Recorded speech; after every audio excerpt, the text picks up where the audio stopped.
In the beginning of this mysterious story, we see a scene from Washington, D.C., where the crime rate had significantly increased. Daily news reports were filled with murders and thefts, and the city's police seemed unable to handle the situation. Even the Washington, D.C. police officers were struggling to address the issues. However, one day, the Washington, D.C. government discovered a few mute individuals who could literally see the future.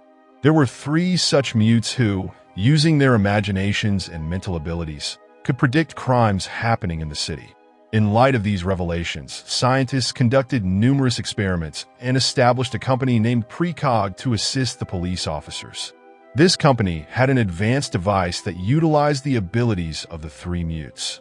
Essentially, the machine would display on screens everything the mutes thought, allowing the police to foresee and understand where crimes were likely to occur.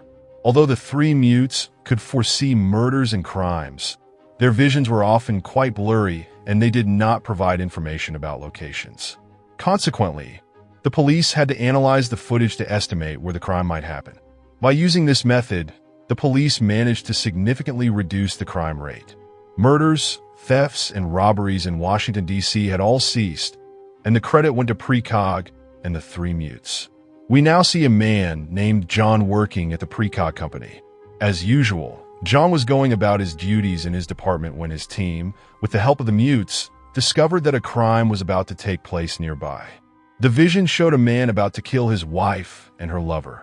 To prevent this murder, John, along with his entire team, quickly headed to the location. The man, who suspected his wife of cheating, had even seen her with her lover before. Therefore, he decided to kill both his wife and her lover. John and his team arrived at the location in time to apprehend the man before he could commit the murder. The man was then captured and imprisoned. So, the man who was about to kill his wife and her lover would no longer be able to commit the murder, and John's team had successfully prevented another murder case in the city. A few days later, we are introduced to an officer named Danny, who had come from the government. The government had been impressed by the Precog company's technology and decided to extend the company's services nationwide to protect the entire country from dangerous crimes like murder. This was because the mutes had an exceptional ability to foresee people's futures. However, Danny still wanted to confirm whether there were any flaws in the machine. Therefore, he immediately approached John's team for some inquiries. Danny's questions were as follows. What if the mutes saw the future of a person who was going to commit a murder and the monitor displayed that future? The police officers would apprehend that person and imprison him for a murder he had never actually committed.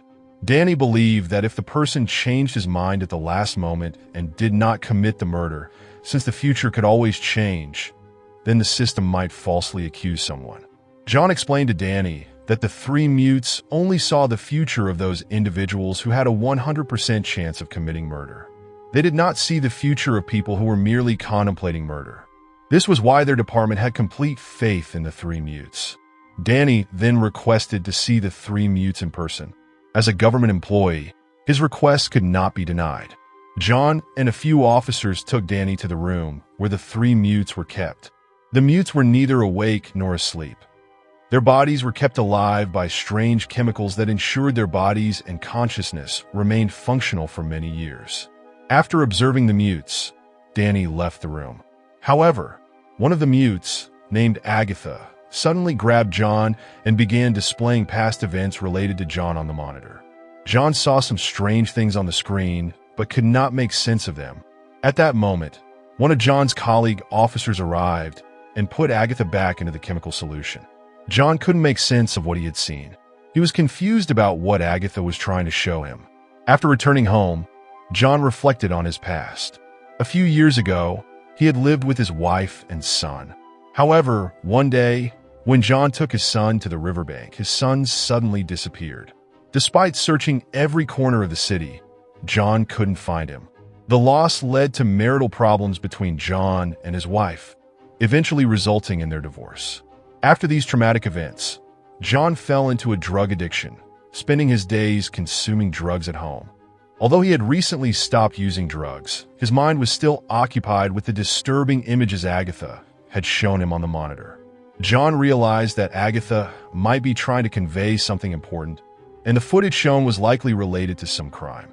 Determined to uncover the truth, John visited the prison where advanced technology was used to keep track of criminals apprehended based on the Precog company's predictions. Inmates had clips attached to their records showing their crimes. John requested the prison warden to show him the clips of all the inmates one by one, hoping to find a match with the footage Agatha had displayed. Unfortunately, John found no results matching the footage. None of the crimes committed by the inmates matched the footage he had seen. Desperate to understand Agatha's message, John took some footage from the warden and left the prison. He then went directly to his department's head officer, Biden, to discuss his case. Upon seeing John's condition, Biden suggested that John needed rest, attributing his obsession with the case to the trauma of losing his son. John, feeling guilty, took Biden's advice and decided to relax. He began to focus on his work with a clearer mind. One day, while reviewing footage in his department, John saw that the three mutes were predicting a murder that was about to happen. The footage showed a man named Leo being murdered. To John's shock, the person who was going to kill Leo was none other than himself. This revelation caused John a great deal of panic. Not wanting to alarm his friend or colleagues, John sent his friend out for a while. He knew that if the officers saw the footage, they would imprison him without question, as he had arrested countless criminals in a similar manner over the years. Realizing the severity of the situation, John decided to leave the department and flee as quickly as possible. Meanwhile, Danny was at John's house conducting an investigation. During the search, he discovered several packets of drugs, revealing John's past drug use. Danny continued to prepare a report against John with the help of his team. On the other hand, John, now driving away from the city in his car, was trying to escape. The footage showing John killing Leo had already been seen by the department officers. When Biden learned about the footage, he was in disbelief, knowing John well and trusting that he wouldn't commit such an act. However, the predictions of the three mutes had always been accurate, leaving Biden with no choice but to call John and ask him to come in.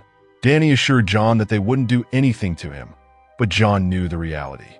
If the police officers caught him, they would imprison him without hesitation.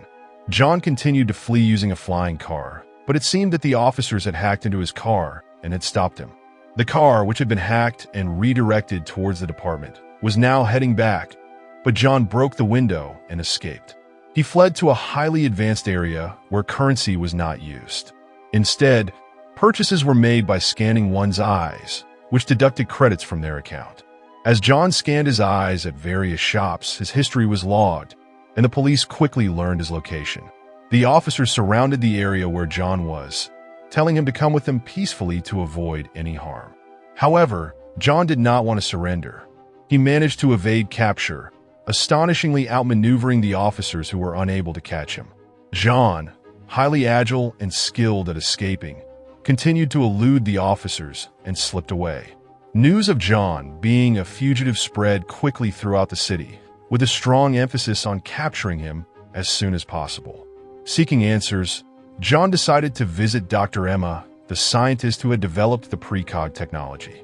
He went to her lab and noticed strange, moving plants in her garden that even injured him due to his uninvited presence. John approached Emma directly and explained his situation. Emma revealed the truth to him. Several years ago, a peculiar drug was created to treat cancer, which had been successful for many people. However, the drug was discontinued due to its side effects. The three mutes who could see the future were the children of people who had taken that drug.